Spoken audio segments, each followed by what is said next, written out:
You're listening to the Hella Well with Danielle show, a podcast taking women of color on a journey exploring all things wellness and travel related.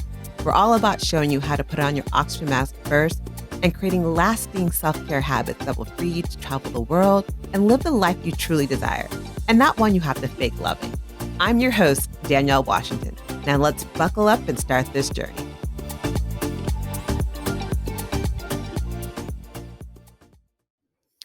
Hello, and welcome to another episode of the Hello Well with Danielle podcast. I am your host, Danielle Washington, and I am super excited to be here. First of all, we've been on spring break, and it is what it is. So, I like to say it was spring break, but reality, it was just life being life, and it was what it is. So, thank you all for coming back. I know a couple of you were like, hey, it's a podcast over. What's going on? I'm like, life was just lifing, and I just needed a moment. So, I'm happy to be back. We have a bunch of new episodes coming up, but today's episode is one that has been bothering me a lot. And I say it's been bothering me a lot because I wasn't sure to talk about this. I wasn't sure if this was a topic I wanted to talk about. But before I even get into that, I wanted to mention that we are finally, meaning me, myself, and I, are trying to do something different. So I'm actually doing a video portion of this as well. So make sure you go to YouTube. So if you don't want to just listen to this and you want to actually see my facial expressions, my hands, because I do talk with my hands constantly, definitely go to our YouTube channel, Hello Well Danielle YouTube channel, and you can also actually see the visual version of this podcast. On top of that, I'm also in my new spot. I got into a new apartment, so we're testing out the sound. May have to change a couple of things around, but we'll see how this goes. So let's start this show. All right. So the topic I want to talk about today is, and it's funny because I'm like looking at myself, I'm like, oh, I actually had to get dressed up today and put on makeup, which I don't normally have to do with the podcast. So today's topic is about travel anxiety. And, I feel like we're in the situation where they've said, dun, da, da, da, it's finally like that fasten seatbelt sign is like ding. And, we're able to get up and move around freely in the cabin. And this is the cabin of traveling in the world, with everything that's kind of going on with vaccines coming to play and more destinations opening up. But should we be traveling? Is it safe to be traveling? I don't know. I don't feel like it is. And so, as much as I love to travel, my fear of COVID runs just as deep. And I'll preface this by saying I consider myself a travelista. Like, I love to travel. Travel has been my thing. It is like, I remember in 2019, I was just like, man, I didn't go anywhere. I only went 12 countries. Fast forward to 2020, it was like, I really went nowhere in 2020. Like, God, only way I can claim that I was out of the country was because I came into the country on January 2nd from Costa Rica. Other than that, I went nowhere. I like literally lost my passport at one point in time, which I've never lost because I hadn't used it in so long. I hadn't looked at it in so long that I didn't know where it was. I was like, where's my passport? Because I know it's expiring this year. It's a great time to get a new picture, finally. 11 years of a hellish picture, but that's a whole other ballgame. Anyway, I love travel. On a typical situation, I'm traveling like at least once a month somewhere out of the country. Like I kind of get that itch where I need to go somewhere. And so I'm always usually on the go. But right now I have no desire to travel. And I felt guilty about that. I feel like, how can you claim to be a travelista? And now that things are opening up, you still don't want to go anywhere. But I don't. Like, I am beyond low key afraid to go anywhere. I have travel anxiety. And it feels weird to say I have travel anxiety as someone who loves to travel because I've never had travel anxiety. Like, well, that's not true. Let me backtrack on that one. I don't have a fear of flying, but I'm not that person you want to sit next to. If you ever get a chance to sit next to me in flight, be like, "Oh, excuse me, I think I need another seat." I'm the person who is holding on to the rails if there's any turbulence. I don't like turbulence. I freak the F out when there's turbulence. Like, it's too much for me. Like, I had a bad trip to Hong Kong years ago and, like, literally thought we were gonna lose our life. Like, was crying everything. By the way, I wasn't the only one crying, so it wasn't that I was being dramatic. But now I'm just probably dramatic every time there's like a little bit of turbulence. So I have issues with that, but it doesn't stop me from traveling. Best believe, yeah, I don't like turbulence. I'll pray that there's no turbulence, but I'm still gonna be on that flight somewhere, especially if I got a good deal. Um, but so outside of that, I've never had any real hardcore travel anxiety. So it feels weird to have anxiety or to say, I like to travel. I've even written a book as Travel is My Therapy, and I have travel anxiety. But I do. I do. I really do. And typically travel anxiety tends to like go around people anticipating the worst things that could happen, the worst case scenario. And, like, there's 3 different types, so, I'll kind of walk through the different types of travel anxiety in case you're not familiar with travel anxiety. So, one of the main ways that people have travel anxiety is around, like, the mode of transportation, so people being afraid to fly or being afraid to be on a plane not a plane, that is a plane, duh. Being afraid of, like, road trips or being on a boat, and so, the mode of transportation. Another way people feel like having anxiety, travel anxiety, is, anxiety around the destination itself or challenges with the language. So, and that's actually not anxiety. It's actually the unknown of the travel destinations and language barriers is kind of what I like. Like, going to China having a language barrier was an issue. My issue with China was people taking my picture and me almost getting in a fight with them. Um, that I didn't have anxiety over. That was kind of when I lived in the wish creed. I wish someone would take my picture one more time because I'm gonna hurt someone. But then I was like, maybe I don't want to get arrested this time, and definitely not in China. Oh, by the way, I've never been arrested. Knock on wood. Don't hope to get arrested ever. But like I've never had any fears about going to places. Like I don't like I wasn't like, oh, I'm fearful of going to, Cuba or, South Africa or Kenya or Portugal, wherever it is. Like I've never really felt anxiety about a place and I've never felt anxiety about any challenges that I may face being in a different country. I think again, that's the part of travel that has excites me. So I've never really had that experience, that anxiety around that. And then the third type of anxiety is the ideal that something is being missed or at home or mismanaged at home. And I definitely card carrying don't ever have that problem because I'm excited to be gone. My whole thing is whatever is at home will still be there when I get back. And my mentality is the Beyonce version of sorry, not sorry. I ain't thinking about you. Like literally. When I'm traveling, I'm not thinking about travel. I'm not thinking about home. When I'm traveling, everything about that's going on in the home life is out of my mind. And that's part of what I love about travel is to escape the home life. I'm not worrying about like, well, what if like, is Trump going to run again or, what's going on with, the stimulus checks and, what's going on at home? Are there forest fires? Was there earthquake? Did Kim and Kanye get back together? Nah, I ain't thinking about none of that stuff whatsoever. I am focused on having a good time. So again, the different modes of travel anxiety typically are transportation, destination, and this fear that you're missing something at home or something's going to go wrong at home. I've never really had those. But cue in COVID and this invisible monster that could hit you at any time, including your vacation. Now that's real. I got a fear. I have a fear. I have a fear. And it sucks. It sucks saying that. And I feel shameful. I feel shameful saying that I have a fear of traveling due to COVID, but it's the reality. It is what it is. It is what I've had to come to terms with, and it's why I wanted to talk about it today because I'm probably not alone. But people keep asking me like, "Why aren't you traveling yet? Why aren't you going there? Oh, you must be going now. Things are open, and you must be going more." I'm like, "Nope, nope," and I haven't really felt comfortable telling people why I wasn't going anywhere because I felt guilt and shame about feeling like I don't wanna travel, and, I'm good. You send me a good deal? I'm good. My life is still way better than that $300 trip to, Belize. Not worth it. Not worth it whatsoever, so Why am I afraid? Or what are the reasons why I don't want to travel yet? So I'm going to break those down. So, my first thing I want to say about this is it reminds me of the 80s.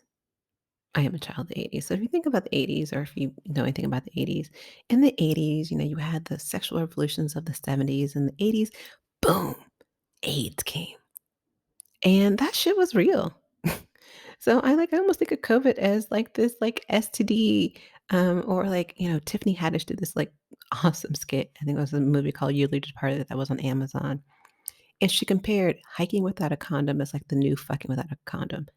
Hiking without a mask is like the new fucking without a condom. I'm like, yes.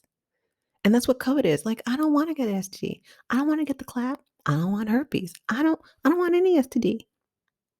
And COVID to me is like the travel STD. I'm like, I'm not trying to get an STD. So I'm gonna be safe and I'm gonna wrap myself up and not travel. So that is a huge kind of like, I just don't want it. And I think about Fauci, good old Fauci. Fauci's my man. Fauci and his crew are like, yo, don't travel. And like, I don't kind of, I hella trust Fauci. So if Fauci says, do not travel, I'm not going to travel. And it's not even just Fauci. The CDC, the US State Department, several international organizations and governments are saying avoid all non essential travel. Now, I will be the first one to admit, I typically am like, F you, especially the US State Department. They're like, those advisories. Oh, we advise you not to go to Cuba. Yeah, I'm going to go to Cuba. I don't trust you. I'm cool with going to Cuba. Deuces, I'm off. Adios. I'm not going to go to places like, major travel, warnings, like going to Venezuela or something like that. Like, I'm not that bold. But typically, nah, I kinda give a middle finger to most, US Department, warnings. I'm not saying you should. So this is not follow me. This is what I do for me. But I typically don't pay attention. But like right now, nah, I'm kind of following this non-essential situation. I'm gonna non-essentially not travel because there ain't nothing like I may feel like essentially my body needs to be on a warm beach. No, we ain't doing that right now. Right now, we are going to stay in our lane and not travel like that. So that's one of the things. The other thing is the unknown of leaving my bubble. I like my bubble. My bubble has saved me. I have not gotten COVID. I have not been around anyone who's gotten COVID. I don't know anyone personally who's gotten COVID in my bubble. And so that for me has been comforting. But that of being in like crowds and not knowing if you're when you get to your destination, are people really social distancing? Are they requiring people to wear a mask? What's going on? Like I don't know what's going on or what those if are they are countries or cities where I would like to visit, are they laxed on their, requirements for keeping people safe and stuff like that? I don't know. I don't know. Like, but in my bubble, I know where to go. I know what to do. Like I've had a year of figuring this shit out. So for example, for me, I live in San Francisco, or I did until recently. Rest in peace. I miss my apartment. No, I don't miss my apartment in San Francisco, but I miss being across the street from Golden Gate Park. Golden Gate Park is bomb. But I knew when to go to Golden Gate Park. I knew because I would walk pretty much every single morning. I need to go to Golden Gate Park between 7:10 and 7:30. Because if I went before 7:10, there was too many coyotes, and I don't like coyotes. Um, but if I went after 7:30, I risked having a situation where there was hella people. And God forbid go on a weekend. That's when it's like a zoo. And I was like, no, we can't do that. As I went on a date last weekend, first date in a long time. If you're following me on Instagram, you've been watching my new stories. I'm trying something new out there. But like I went on a date. A guy wanted to go for a walk at Lake Merritt in Oakland, which is this beautiful lake where you can walk around. I used to live in Oakland years ago. I love walking there, and it was like peaceful, nice, and I was like, okay, cool. It's probably like Golden Gate Park. There's probably not going to be that many people, honey. Oh my God. There were so many people, it looked like a fucking festival. I was like, "Shit, where did all these Black people come from?" Because, being in the Bay Area, I always feel like we're always, like, 2 or 3 degrees away from knowing someone else. because I don't think there's that many of us out here. But there were like hella black people and they weren't wearing masks.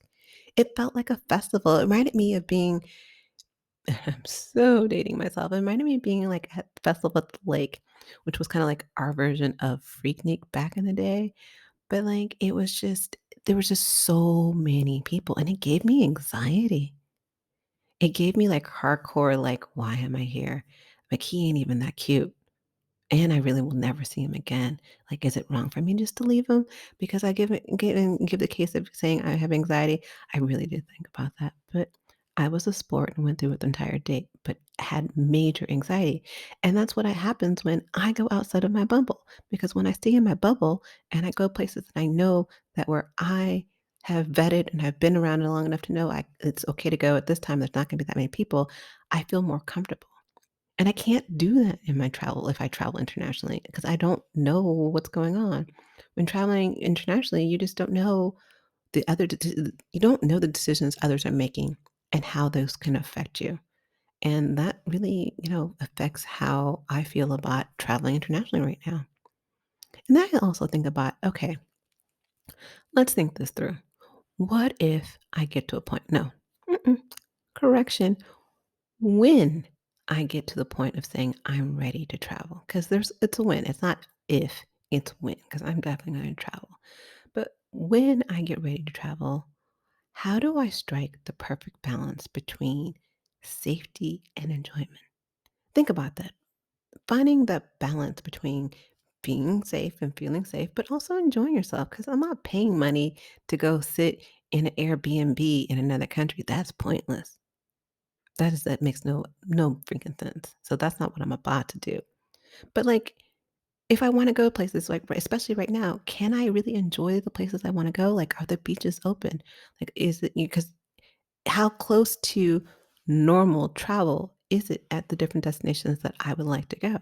Because I would really not wanna go and spend, all this money to go to Turks and Caicos that has the best beaches, and you get there and like, "Oh, due to COVID, all the beaches are closed down, and so are the bars, and you can't drink." Because I know at one point in time, places like Colombia, I think in Cartagena, they had a curfew of, like, 9 p.m. The bars were closed and there's no alcohol served even at restaurants. I'm like, so part of being in Cartagena is the nightlife. I like drinking in Cartagena. I love the dancing. If that's not there, why am I going to go?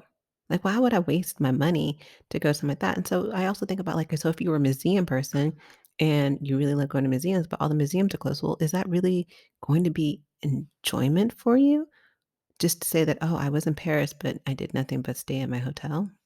No, but I really love museums, but I wasn't able to go to any of the museums. I wasn't able to do the tourist things that I wanna do, like, I wanna go dancing, whatever, like, I don't think dancing and nightclubs gonna be open anytime soon. I don't know, and I know I'm not gonna feel comfortable be like, "Oh, hey, stranger, let's go dance anytime soon." But that being said, the things that I like to do, how much of that is available to me right now in the travel situations? Like, a lot of these places that are opening up, they're opening up for basic life living. I don't think they're all some of them are opening up for also more touristy type of things, but, they're not all there yet. So, if I start traveling now, am I really gonna have an enjoyable time, or am I setting myself up for a whack-ass trip in a place that I really love? Hmm, I don't know. So that's kind of like, I'm not really ready. And then I think about that there are these hella new, like, like, what's it called? They're, strains of COVID. It's like all these different types. They're coming out, and I'm like, "Okay," and that bothers me.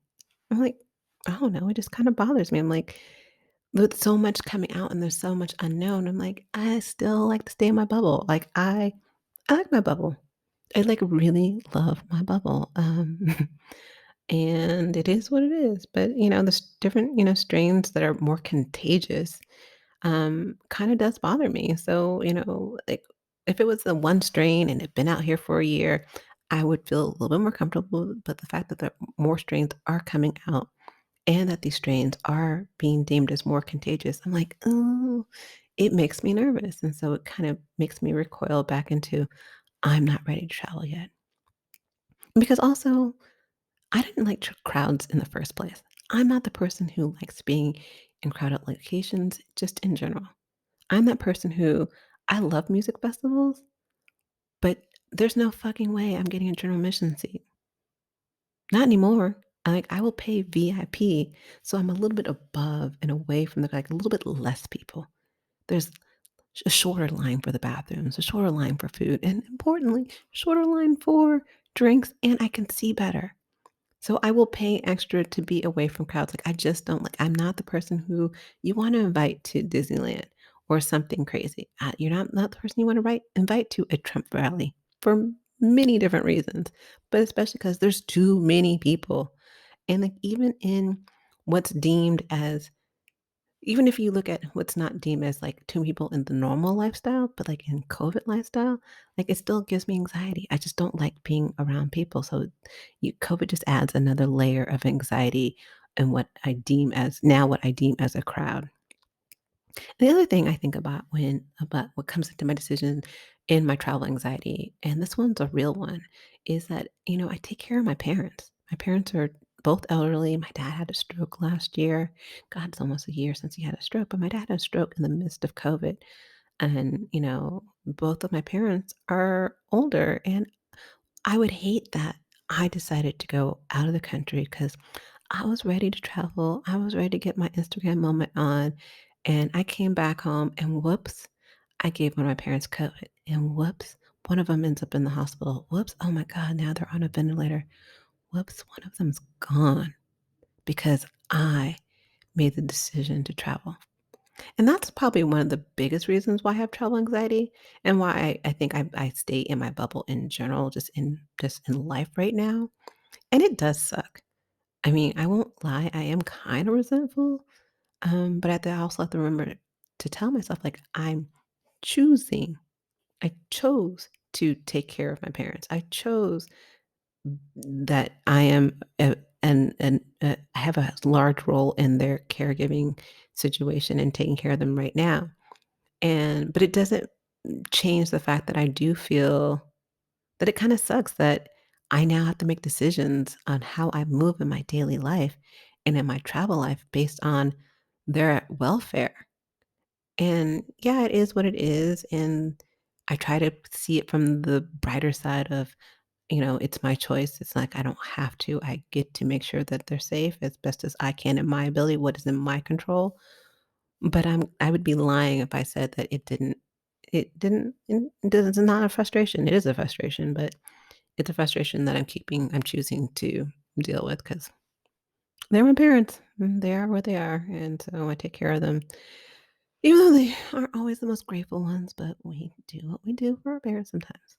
Um, and the last thing that kind of the main reason why, like, part of the travel right now would be travel shaming. There's a lot of people shaming other people. My whole thing is this whole podcast, and let me be real clear right now, it ain't about saying, no, you shouldn't travel because I'm saying you shouldn't travel and you should follow me because I'm saying you shouldn't travel. Do you? Do you? Like, if you want to travel, that's you. I'm not going to shame you. But there's some people who are shaming other people for traveling. But on the flip side, there's some people shaming people for not traveling. I've had travel friends shame me for not traveling and I've seen other friends shame other people for traveling. And so it's like all this shaming, like we just need to stay in our own freaking lane and live our lives. Everyone's so worried about what everyone else is doing and shaming and shading other people over their things that they're doing. It has nothing to do with them. Unless you are in my bones and in my DNA, living my life, it ain't your problem what I'm doing. But that still said, it still bothers me about the shaming. And it is what it is. Um, but then I start thinking about, okay, the vaccine's out. Like, actually, I just got today well, not for today. Today, I scheduled my first vaccination appointment for tomorrow, and it took me for a while. It took me a really long time to get an appointment, which was crazy, but I got an appointment. And I have an appointment legally. I didn't have to lie to get an appointment, because I did try that, and that did not work either. But I got an appointment legally and, because 'cause we're just opening up appointments past I think on the 16th somewhere around this sometime this year or this week, they're opening it up to all people, under 50. So I'm under 50, y'all. So I get an appointment. So I'm super excited about that. But okay, but then I started thinking about is the vaccine really the pot of the gold at the end of the rainbow? Think about that. Is it the pot of gold at the end of the rainbow? At first, I thought it was. At first, I thought, like, when I first didn't know so much, um, I was like, "Oh my god, yes, if I get the vaccine, then I can travel anywhere because I 'cause I'm cured, I'm good." And then I learned, nah, that's not like that. It's like the flu vaccination. You get the flu vaccination and you are maybe less likely to get the flu, but doesn't mean you can't get the flu. And I was just like, "Damn, damn." And well, totally forgot. One of the things I forgot before I go any further on this whole vaccination thing, is that, what was it? One of the huge reasons, and I should have probably mentioned this in the beginning, where I really am afraid of COVID is because as I was addicted to CNN last year, CNN addiction is real. And I did have an addiction last year. I learned about this thing called long haulers. And that shit is real. And that shit was like real. It was like a scary movie. It was a horror film. When I learned they did like this whole episode on long haulers. And if you don't know about long haulers, they're people who've gotten COVID, survived COVID, but now have long-term issues. And they don't know how long it is because there's people who got COVID in March of 2019 and then, survived and got cured from it in theory, but then they're having like breathing issues, could barely walk, and all these other things. I'm like, yo, you aren't you don't know if you're gonna get it and be one of the people who get it and ends up, being on a ventilator and maybe dying. You know if you're gonna be one of those people who ends up getting it and being a long hauler, or you know if you're gonna be one of those people who gets it and you have a little bit of issues of not hearing, not tasting, whatever it is, and you're fine. Those long haulers, they don't know how long that's gonna last. That could be a lifetime because it's still new enough to where we don't freaking know. We don't know. And so the ideal of becoming a long hauler is actually what scares me the most around COVID. And I probably shouldn't mention this in the beginning though. That's the main thing that stops me from even considering getting out of my bubble. And then, living in San Francisco has been so much easier. Like, it's not like being in Georgia. Georgia, oh my God, Georgia would give me freaking anxiety because everything's open. They're like people were going to Georgia and Texas, like there's no mask required. People are out and about. Like we just are opening up stuff. Like I think we just opened up indoor seating for restaurants. I think this week they announced that they're soon going to be allowing concerts. So we haven't had much open whatsoever. And so being in a state and being in a city that's been so restrictive, going somewhere else that has been, it's like free nilly, like, woo, do what you want, go naked and kiss everyone, requirement to look everyone on the face. I just don't know. I just don't know. The unknown of that really does bother me. So I know I want to travel. I know travel is in my future. So I did start figuring out, okay, so if I want to travel and I want to get over this travel anxiety, how do I get over this? Like, this can't be my life because it would also fuck up my business. So how could what do I need to do to make sure that I can travel again? So I started kind of doing my research to figure out how to get over travel anxiety. So here are a couple tips that I have and it's been working for me. So there's this bomb woman. Her name is Bethany Teachman. And like she's a member of like the Anxiety and Depression Association of America. And like she recommends what I call a no-brainer moment. But like she has like there's been articles she's written, but she, no-brainer situation. Find science-driven, evidence-based sources of information to help guide you and make reasonable, evaluations on what are the risks. That's like a that moment. Like that's kind of like travel anxiety, how to get over 101. But it's a really good point. So, that's one thing I would always tell people, like what you read on social media may not be scientific or evidence-based. So make sure that you're looking for those type of things when making your decisions. Obviously, next thing, I say obviously, but next thing is do your research. Do extensive research on whatever your place you're trying to go, you're thinking about going. If you're thinking about going, check the numbers, and not the numbers they had last year. Check their current numbers. Like, are their numbers rising? What are the requirements to go in the country? What are the requirements when you're in the country? What's open? Are the beaches open? Are restaurants open? Are bars open? Can you drink? That's an important one. Can you drink? Are the things that you want to do while you're traveling, are they even available to you? what's the hotel or accommodation situation? Like, do you have to get all these other things and requirements, and do you have to pay extra? Like, there's some places that also want you to have, like, this, like, was it Thailand or something like that, that you had to have an extra additional $10,000 just in case you get COVID? And which is a great point, is when you are thinking about, doing your research, also you wanna create a safety plan of, like, if you do get COVID, because getting COVID in another country is kinda expensive. So you wanna make sure you're paying attention to that, and you have a plan in place because, what I was telling you, there's one place, like, you need to they know it's expensive, and so they, require people to have this insurance that was around $10,000, and some people don't have $10,000. The other thing to think about is don't go overboard with prepping for it. Like, when you over prep and you get into this anxiety, like, oh, I have to have this, I have to have that causes it has the negative effect and adds more anxiety when you start over prepping for something like this. And so I say, don't don't go crazy with like the preparing for it. Like, I had a friend who was like, I'm gonna travel and I'm gonna wear a hazmat suit. I'm like, really, sis? A hazmat suit? And I'm like, I don't think it's that serious because reality, which I've learned, is that planes actually are safer than going to the grocery store. Who knew? I learned that through my research. But like they have like I think 3 times like the air quality of like an infection center in a hospital. So like the way that they planes work, they're actually pretty safe. So that's something to consider. But also know your triggers. Know before you travel, like, what are the things that you will dread the most? Like, is it sitting in a plane? Is it being in a crowd? For me, as much as I know that planes are actually fairly safe, I still get anxiety of someone sitting next to me. So last year in 2020, I did go to LA a couple times. And, they would tell you, put your face mask on for most of the time, unless you're drinking or eating. And this one woman took it off for an extended amount of time. And then she had nerves enough to fucking cough. I'm like, "Boo, cough into the mask, cough, put the mask back on and cough." Because 'cause I'm like, "Oh my god, yeah, oh my god, she's going to infect me, she's coughing."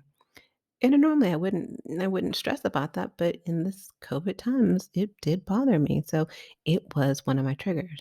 So I encourage you to figure out what are your triggers and start preparing, making a plan to figure out, well, how am I going to kind of overcome these triggers and to make my trip as enjoyable and bearable as possible. And then it's a mindset shift. And I say that it's a mindset shift in all of this because I can sit here and be like, "Oh my god, I can't travel," and that gives me anxiety and it makes me upset, like, especially when people had to cancel major trips, like canceling they had a wedding, honeymoon planned, or, there was their, 30th birthday or 40th birthday party, and they were gonna travel with all their friends, and like, "Oh, we had to cancel our trip." What I learned worked for me is I shift my mindset. I shifted my mindset to say, "No, I didn't have to cancel my plans. I just had to postpone my plans." And, right now I'm on a travel hiatus. I'm like, it's taking a small travel nap until I travel again. And best believe when the nap is over, honey, you will barely see me in the US because I will be going everywhere and I will be everywhere. I'll be outside the country often. But it's a mindset shift that has really helped me in not being having like a lot of depression around it. I mean, I still have my anxiety, but in terms of like feeling sad about it, shifting my mindset and how I positioned everything that's going on has been really helpful. But also having compassion for yourself and others. These are, trying times. And this is like, I don't think this is going away anytime soon. And I think we will end up in a new norm. And think about it 9/11, changed how we travel. Before 9/11, there was no TSA taking off your shoes and taking out your computer and all these other things. That stuff didn't exist. Nowadays, that's norm and we think nothing of it. So as we get into whatever the new norm is under, the COVID times of whatever, if this doesn't necessarily go all the way away, there will be something. And so kind of, knowing that. And the last thing I want to say is just trust yourself. Trust your gut and let it go. Decide what is right for you, make a decision, make an informed decision, and then stop stressing about it. Stop overanalyzing. Just let it go. Be okay with the choice that you make and relinquish what's out of your control and know what is in your control.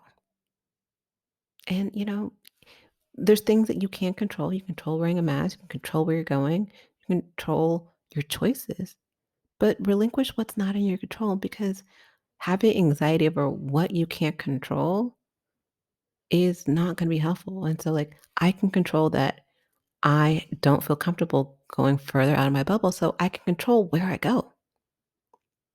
And if I decide to travel, when, when, when, when I decide to travel again, and if there's still stuff going on with COVID, I can control the fact that I am relinquishing the ability to control absolutely everything that everyone else is doing around me. And then we'll get to a point when I feel that way because I was traveling before where I couldn't control everything. So you walk outside your house, you can't control everything and you relinquish that control. So I just encourage you to relinquish what's out of your control. And that's what I got for you. So I hope this information was helpful. I'm actually going to be I'm going to do another podcast on the vaccination and vaccination passports. It's because I think it's a really hot topic right now. A lot of things are going on.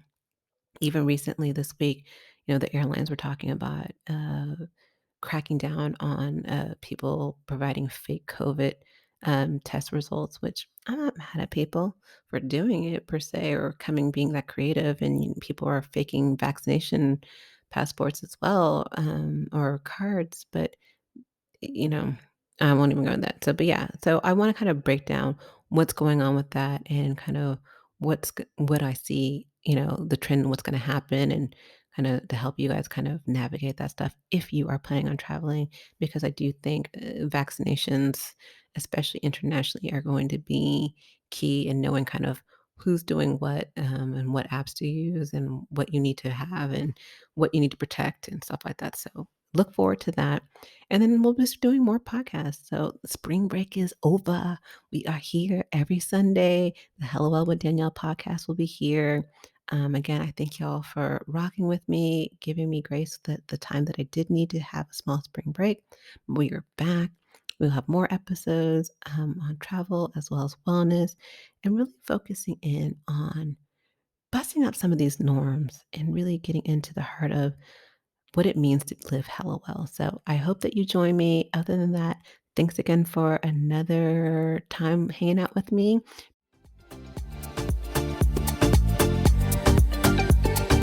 Thanks for joining us this week on the Hello Well with Danielle show. Make sure to visit our website, hellowellwithdanielle.com, where you can subscribe to our show on iTunes, Spotify, and Amazon Music and never miss an episode. Also, you can follow us on social media at Hello Well with Danielle on Facebook and Instagram, and Hello Well Danny on Twitter. And if you hella love the show and got some good nuggets out of it, know that I'm not too proud to ask for you to please leave a rating or review on iTunes so that we can continue to expand our reach and help other women of color. Again, thanks so much for listening, and I hope to see you next week. Ciao.